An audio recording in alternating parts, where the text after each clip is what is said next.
Superherojai – vilties, teisingumo ir nesvyruojančio moralumo simboliai. Bet kas, jei šie tarp mūsų vaikštantis dievai iš tikrųjų nėra herojai? Kas jei jie yra ydingi, korumpuoti ir pavojingesni už piktadarius, kuriuos teigiai veikiantys? Gartho Ennis ir Derek Robertsono kūrinys The Boys pristato visatą, kurioje gale nepadaro tavęs gelbėtojų, jį paverčia tave monstru. Nuo pat savo debiuto The Boys pavergė žiūrovus savo juodu humoru, brutaliais veiksmo epizodais ir aštria socialinė kritika. Tai serialas, kuris ne tik išardo superherojų žanrą, jis jį visiškai sugriauna, atskleisdamas korumpuotas sistemas, kurios leidžia valdantiesiems išvengti atsakomybės. Negailestingai sklidinas itin tamsaus humoro, šis serialas atveria mums visai kitokius superherojus ir jų prižiūrimą pasaulį. Seriale galima įžvelgti tokių gerai žinomų didvyrių kaip Kapitono Amerikos ar Aquameno atitikmenis. Vaizduojamas gyvenimas, kuriame nuo blogiečių turinti saugoti superherojai patys tampa tais, nuo kurių reikia gintis. Kol laukime paskutinio serialo sezono, nersime į krauju aptaškytus ir morališkai sudėtingus The Boys nuotykius. Apžvelgsime pašėlusius siužetus, išnagrinėsime nepamirštamus personažus ir gilinsimės į temas, dėl kurių šis serialas tapo įsimintinu mūsų laikų kūriniu. Pirmasis sezonas sukuria šiurpų įvadą į The Boys pasaulį. Eilinio paprasto vaikino Hugh Campbello mergina Robin žūsta. Tiksliau sakant, ji yra tiesiog sunaikinama, kai Trainas, vienas iš superherojų grupės 7 narių, dideliu greičiu praskrieja pro ją kiaurai gatvės viduryje. Ši kraupi nelaimė skleidžia Hugh Campbellui baisią tiesą apie jo pasaulyje dominuojančius superherojus. Po šio tragiško įvykio Hugh prisijungia prie The Boys, chaotiškos ir netvarkingos grupuotės, kuriai vadovauja Billis Butcheris, žmogus valdomas neapykantos Homelanderiui, psichopatiškam superherojų 7 lyderiui. Hugh kartu su naujai atrasta bendraminčių grupe pradeda tirti niūrią tiesą apie What International, korporaciją, kuri superherojus sukuria, naudodama paslaptingą medžiagą vadinamą Compound V. The Boys puikus pasirinkimas tiems, kurie pavargo matyti žemę nuolat gelbstinčius didvyrius, kurie netikėtų atsitiktinumų dėka įgijo antžmogiškų galių. Tai atsvarai įsigalėjusiam superherojų atvaizdui, galintis sužavėti ir tuos, kurie nėra užkietėję komiksų pasaulio fanatikai.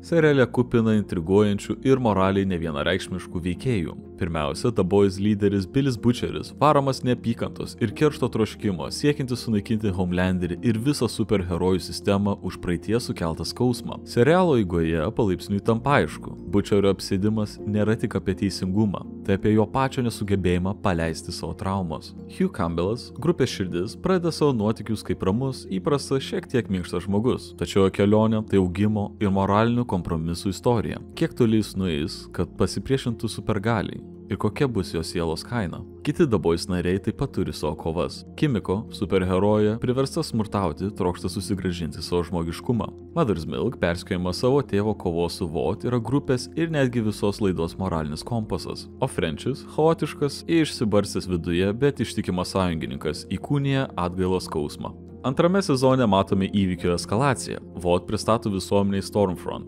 charizmatišką, tačiau baisiai rasistinę superheroję, kuri pasitelkia socialinius tinklus kurstyti susiskaldymą. Tiek pirmas, tiek antras The Boys sezonai leidžia mums suprasti, kad turbūt geriausias serialo aktoriaus nuopelnas atitenka Anthony Starrui, įkūnijusiam Homelanderį. Pagrindinis The Boys antagonistas, vienas įspūdingiausių ir labiausiai bauginančių šiuolaikinės televizijos veikėjų. Jis vaikščiojantis prieštaravimas, nepajudinamas Amerikos heroizmo simbolis ir tuo pačiu amerikietiškos svajonios korupcijos įsikūnijimas. Iš pirmo žvilgsnio Homelanderis atrodo kaip tobulas superherojus. Jis stiprus, charizmatiškas, fotogeniškas ir įkūnija stiprybės, patriotizmo bei galios idealus. Tačiau iš šios išorės slypi giliai sužalotas, destruktyvus žmogus. Homelanderio personažas įspūdingai gvildena sudėtingas tapatybės ir moralės temas. Nepaisant dieviškų gebėjimų, jis yra giliai neužtikrintas, nuolat kovojantis su nepilnavertiškumo jausmais, o jo santykiai su kitais, ypač su sūnumi Ryanu, atskleidžia pažeidžiamumo akimirkas. Tačiau šios akimirkos trunka neilgai, nes poreikis kontroliuoti ir būti garbinamam galiausiai nustelbia bet kokį tikrą emocinį ryšį.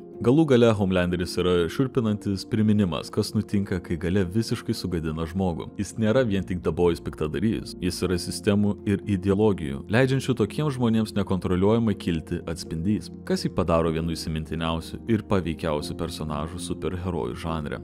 Homelanderio nenuspėjamumas tampa akivaizdus net ir tarp septyneto. Regime maišto proveržius. Starlight, anksčiau idealistiška naujokė superherojė, tampa priešininkų komandos informatorė, rizikuodama viskuo, tam, kad atskleistų tiesą. Kovotojas Queen Maeve kelionė yra tarsi atpirkimo istorija, kai jinai atgauna savo sąžinę po ilgų metų tylos ir buvimų dalimi VOT planuose. Taipogi supergreičio pasižymintis Etrainas, abijodamas savo herojiškumu, bando išsisukti nuo jį valdančių korporacijos pinklių. O iš visko slypi VOT International, tikrasis serialo piktadarys. Su savo valdybos sandoriais ir viešųjų ryšių manipuliacijomis korporacija VOT paverčia herojus produktais, o tragedijas pelnu, atspindėdama tamsesnės tikrojo pasaulio korporatyvinio godumo pusės. Su laiku Homelanderio išorinės kontrolės įvaizdis pradeda byrėti, kai jisai ima siekti maksimalaus dominavimo, tiek savo komandoje, tiek žiniasklaidoje. Istorija taip pat pagreičio įgauna kongresmenė Victoria Newman, kuri iš pradžių atrodo kaip sąjungininkė kovoje prieš VOT International ir korumpuotus superherojus. Tačiau serialui vystantis paaiškėja tikroji politikės prigimtis, o tai dar labiau komplikuoja jos vaidmenį šioje sudėtingoje galios ir korupcijos istorijoje.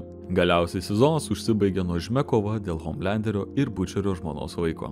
Trečiajame sezone pristatome superherojų Soldier Boy, Amerikos praeities reliktas, kuris įkūnija toksišką vyriškumą ir kartu traumas. Šiuo naujai atrastu veikėjai bando pasinaudoti The Boys grupės nariai su siekiu nuversti Homelanderį. Tuo metu Billis ir Hugh pradeda vartoti TMV, supervaistą, kuris laikinai suteikia jiems galias. Tai dar labiau nutrina ribas tarp protagonistų ir jų siekia nuversti superherojų dominavimą idėjos. Herojai jau nebe tik kovoja su VOT produktais, bet su visa galios idėja. The Boys tai būtent istorija apie galios korupciją. Homelanderio dievo kompleksas parodo, kas nutinka, kai atsakomybė yra pašalinama. Tačiau ši tema nėra apribota tik superherojų septynetu. Net ir protagonistai kovoja su savo nusileidimu į moralinį neaiškumą. Ne tik vartodami stimuliantą TMV, bet ir atlikdami morališkai neteisingus poelgius, teisinamus garbingais siekiais. Serialas taip pat kritikuoja kapitalizmą ir korporatyvinį godumą. VOT pristato herojus kaip prekės, paverčia jų galės pelnu ir propagandą. Tai aštri kritika, kaip korporacijos išnaudoja žmonės finansiniam pelnui, dažnai neatsižvelgiant į didžiosios visuomenės dalies gerovę.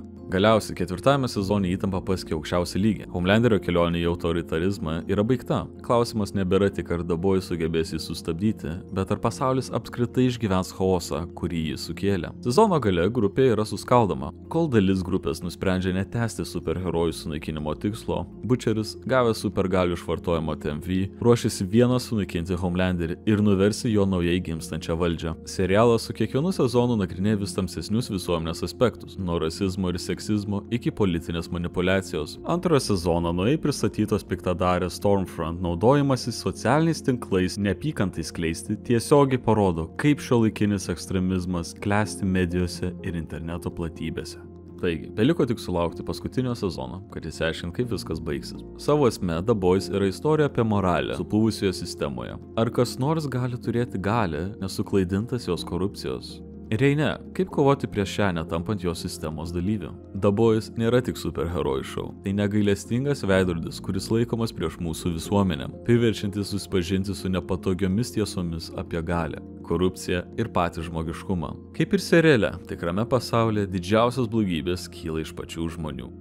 Su jumis buvo kinomania.lt. Nepamirškite prenumeruoti mūsų kanalo YouTube platformai. Nepagailėkite paspausti patinka ir sekite kinomania.lt naujienas socialiniuose tinkluose.